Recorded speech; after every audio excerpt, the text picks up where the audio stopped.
Miguel daw tsaka si Manong Kuya Marlon. Hello.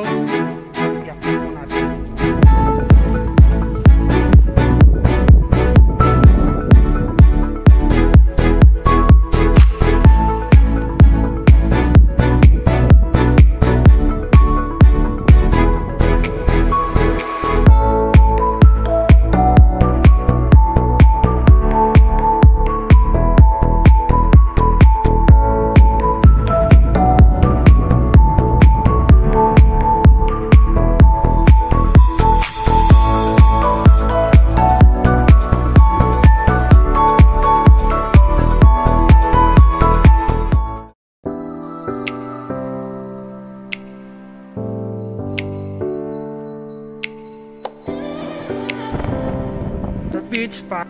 So gusto mo bang welcome to Baguio? So tapos na ba akong magbihis? Yes, happy birthday. Good! Good morning to you. Talaga. Saan mo naman subscribe sa aking YouTube channel? Welcome sa aking vlog!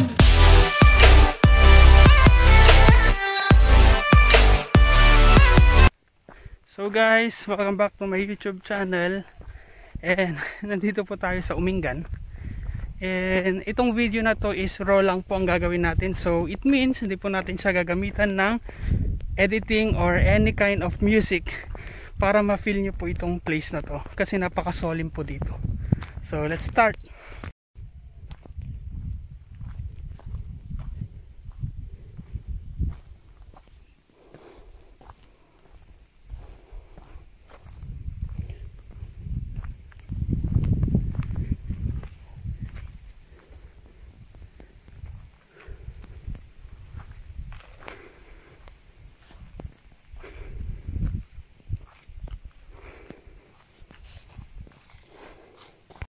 So, Manong? Pag inawa ka mo. Pasir na kaya ka lang makapasir na siya. Pintas. Kumangako mo pa, umamako muna pa. Ito nga.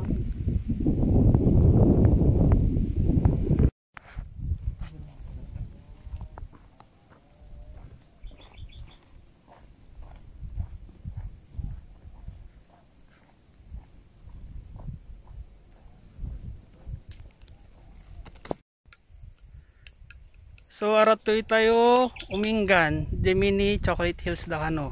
So aratoy ni niya nagan mo ading? Miguel na. Si Miguel daw tsaka si Manong Marlon. Kuya Marlon. So, hello. So yun, bisitahin lang natin tong place nila kasi maganda po, tsaka nakaka-relax.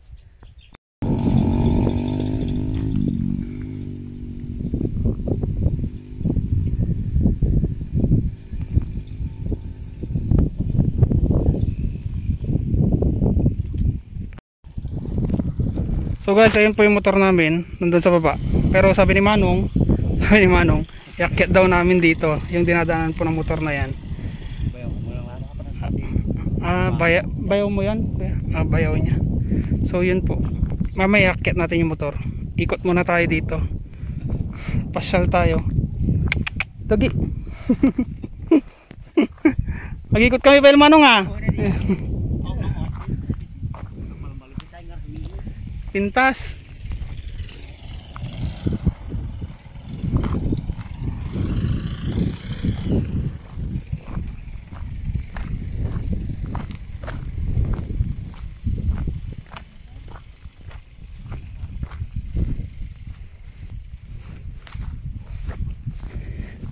Guys, sobrang ganda po dito. Kaya nasabi ko i-raw video lang natin para ma-appreciate nyo talaga yung nature. Tapos sobrang hangin. Alam niyo yung parang nag-hiking ka din. So ayan guys, oh. So pwede dito yung mga bisikleta. Diyos ko, kung talagang gusto nila ng high endurance na exercise dito, maganda dito magbisikleta. So yan guys, oh, ganda. Sobrang ganda. So mamaya lilibutin pa po natin to kasi sobrang lawak po nitong place nila. So kanina guys, yun po yung kausap ko. Actually ano daw po, nandito sila kasi inaayos po nila yung tatayuan or paglalagyan nila ng mga kambing. So ayan po sila. So ang taas po, kung makikita nyo mataas po yan. So andun po sila. Nandun po ako kanina sa may punong yon. Guys, ito po yung ginagawa nilang ano. Yan, may ginagawa po sila para paglagyan daw po ng kambing. Ito po, yan. Yan po yung ginagawa nila. So guys, baba tayo and then iakyat ko yung motor. Then libutin pa natin tong lugar nila.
So guys, ito po yung part na sinasabi nilang Mini Chocolate Hills.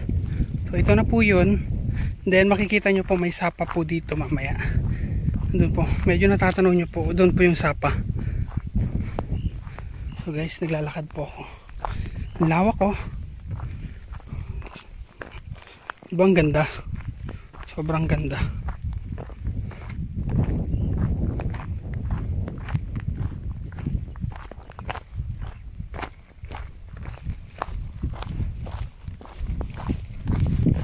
Medyo matarik po yung kalsada dito guys.